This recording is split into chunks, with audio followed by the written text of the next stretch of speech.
The second question which people have is about dua.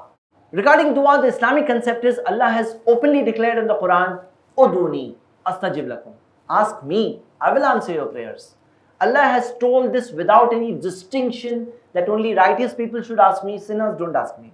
Allah has told this without any distinction that only knowledgeable people should ask me, ignorant people don't ask me. Allah has not said this. It's for everyone.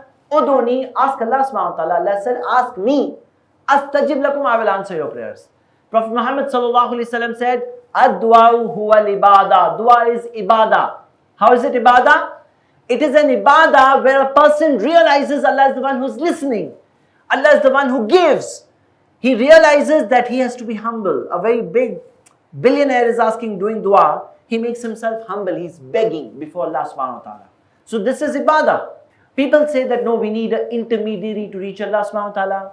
Again, we have the same questions. Who is closer to you? Who is more merciful? Who can listen to you? Who can understand your problem? Who can grant your request? Who's the one who's controlling the universe? Who is the one who can grant your request? The same questions. Hasn't Allah taught us to say in the Quran, Iyaka na'budu. Allah, you alone we worship. Wa iyaka nasta'een. And only your aid we seek. Yes, Allah has taught us this. Some people say that, see, can't we ask worldly help? There's a distinction.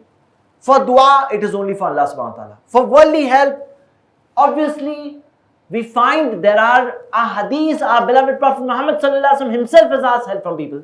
But there are some clear distinguishing things which separates this from dua. For example, whomever we are asking, he has to be hayyun, living. Number two, he has to be hazir, present. Someone who's not present, I want to tell you, help me to lift up this table. You have to be present. Then I can say, come on, help me to pick up this table. It's no problem. Third, he should be qadir. I can tell you, help me to lift up this table, but I cannot tell you, increase my life for 2 days. I cannot tell you, increase my rizq. Rizq Allah gives.